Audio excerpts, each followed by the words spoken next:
Breaking news చూస్తున్నాం. BJP state office కి చేరుకున్నారు బండి సంజయ్. భగీరథ ఇష్యూ తర్వాత తొలిసారి పార్టీ కార్యాలయానికి చేరుకున్నారు సంజయ్. అయితే భగీరథ కేసుపై స్పందించేందుకు ఆయన నిరాకరించారు.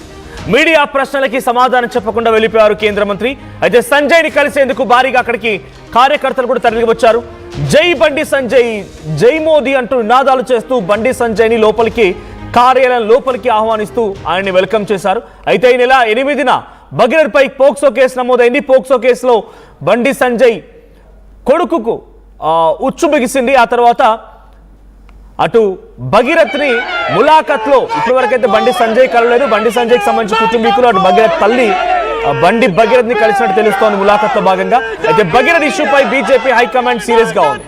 భగీరథ్ కేసు హైకమాండ్ కు ఒక నివేదిక కూడా సమర్పించింది. బీజేపీ రాష్ట్ర కార్యాలయం నుంచి బీజేపీ రాష్ట్ర అధ్యక్షుడు రామచంద్రరావు ఒక నివేదికను కూడా సమర్పించినట్టు తెలుస్తోంది. బండి సంజయ్ ఎలాంటి నిర్ణయం తీసుకుంటారు అనే దానిపైన ఉత్కంఠ కొనసాగుతోంది. ఆయనపై ఎలాంటి నిర్ణయం తీసుకుంటారో, ఆయనపై చర్యలు ఉంటాయా, ఆయనకు సంబంధించి మంత్రి పదవికి ఏమైనా ఎఫెక్ట్ పడబోతోందా, పార్టీ ఆయనపైన కఠినాత్మకమైన నిర్ణయం తీసుకునే అవకాశం ఉందా అనే రకంగా కొంత డిస్కషన్ జరుగుతూ ఉన్నాయి, కొంత అనుమానాలు కలుగుతున్నాయి.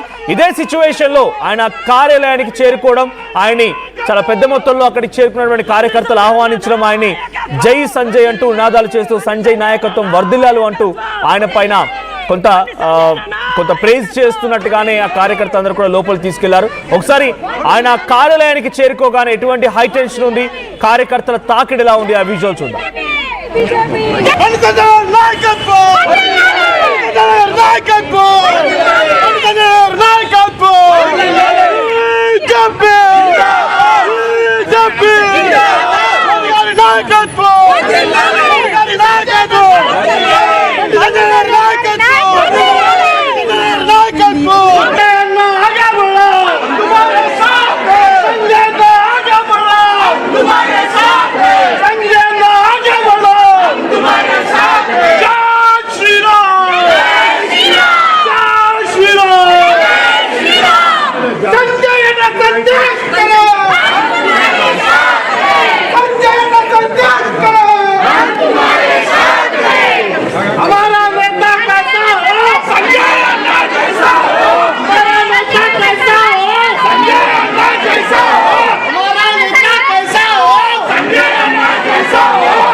సో అక్కడ కార్యకర్తల తాకిడి ఎలా ఉందో చూస్తూ ఉన్నాం. సో అక్కడ బండి సంజయ్ ఆగే బడో హమ్ తుమారే సాథ్ హై, మీరు ఇంకా ముందుకు వెళ్ళండి, మేము వెంట మేము ఉన్నామన్నట్టుగా కార్యకర్తలు చెప్తూ ఉన్నారు. సో బండి సంజయ్ ఇంకా కార్యకర్తలకు సంబంధించి ఆ విజువల్స్ మనం చూస్తున్నాం. చాలా పెద్ద మొత్తంలో కార్యకర్తలు అక్కడికి చేరుకుంటున్నారు. మా ప్రతినిధి శ్రీధర్ కూడా సిద్ధంగా ఉన్నారు లైవ్ లో. శ్రీధర్, బండి సంజయ్ అక్కడికి చేరుకున్నారు. ఆయన కుమారుడిపై నమోదైనటువంటి కేసు జైలు పాలవడం తర్వాత మొదటిసారి ఆయన బయటికి వచ్చారు. ఎక్కడ కూడా మాట్లాడలేదు. ట్విట్టర్లు సోషల్ మీడియా వేదికగా రెస్పాండ్ అయ్యారు, కానీ ఎక్కడ కూడా బయటకు వచ్చిన దాఖలలో బయటకు వచ్చినటువంటి మొదటిసారి ఆయన రాష్ట్ర కార్యాలయానికి చేరుకున్నారు. ఓవైపు రాష్ట్ర అధ్యక్షుడేమో ఈ నివేదిక అంటే పార్టీ సిచ్యువేషన్ లా ఉంది, ఏ రకంగా పార్టీ ఇప్పుడు ఈ కేసు ద్వారా డిఫేమ్ అయింది, ఏ రకంగా ముందుకు వెళ్ళాలని దానిపైన ఒక నివేదికను సిద్ధం చేసి ఢిల్లీకి పయనమైనట్టు తెలుస్తోంది. కానీ ఇటు కేంద్ర మంత్రి బండి సంజయ్ రాష్ట్ర కార్యాలయం చేరుకున్నారు. కార్యకర్తలు కూడా భారీగా చేరుకుంటున్నారు. ఆయన ఎక్కడ కూడా రెస్పాండ్ అయిన దాఖలేదు. కేసు పైన అప్డేట్స్ ఏంటి? ఈరోజు బండి సంజయ్ మాట్లాడే అవకాశం ఉంది కేసు పైన?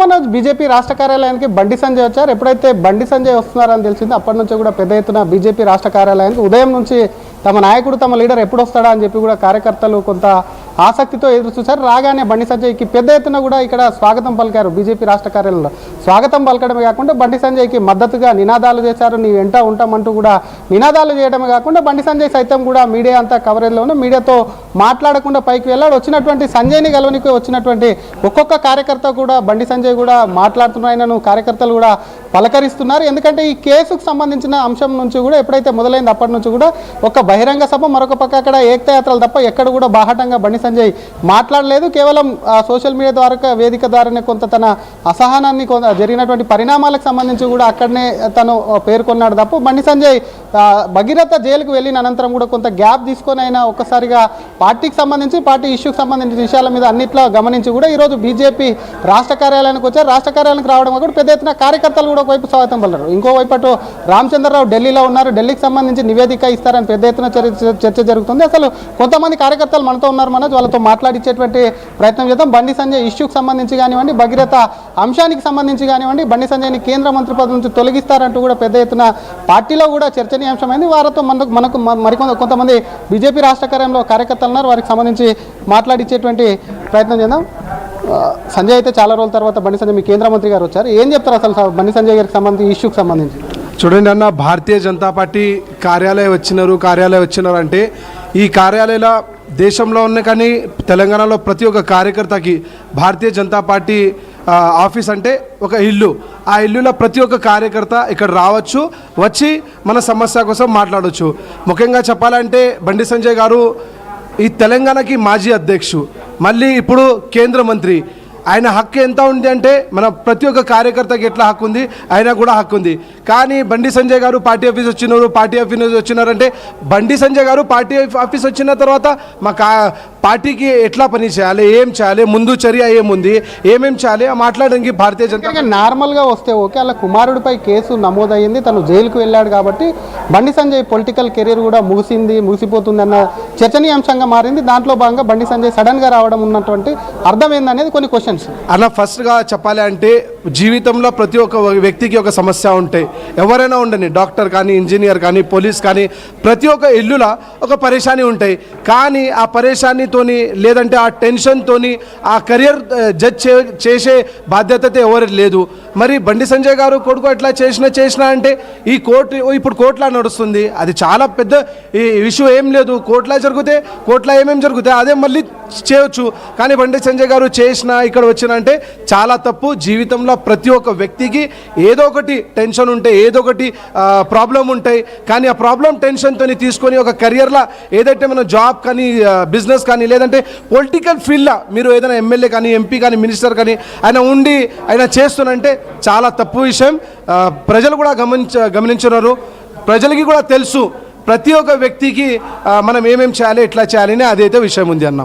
ఇది ఒకవైపు అసలు బండి సంజయ్ తన పార్టీ ఆఫీస్కు సొంత ఇంటికి వస్తే తప్పేంటని మరికొంతమంది మహిళా కార్యకర్తలను వాళ్ళతో కూడా మాట్లాడించేటువంటి ప్రయత్నం చేద్దాం. ఒక మహిళకు, అది కూడా మైనర్ మీద అఘాయిత్యం జరిగింది. బండి సంజయ్కి సంబంధించి పెద్ద ఎత్తున కుటుంబం మీద కూడా విమర్శలు వచ్చాయి. దానికి సంబంధించి ఆరోపణలు, రాజీనామా చేయాలన్న డిమాండ్ ప్రధానంగా వచ్చింది. ఒక మహిళగా మీరు ఏం చెప్తారు? ఒక మహిళగా నేను ఏం చెప్తానంటే, బండి సంజయ్ గారి మీద ఏ నిందలు రాలేదు. బండి సంజయ్ తప్పు చేయలేదు. బండి సంజయ్ కొడుకు ప్రేమించిండు, అది కామన్. అది ఎందుకంటే ఆ వయసులో చేసేది అది. ప్రేమించిండు, ఇద్దరు ప్రేమించుకుని, అది జనాలకు అందరికీ తెలుసు.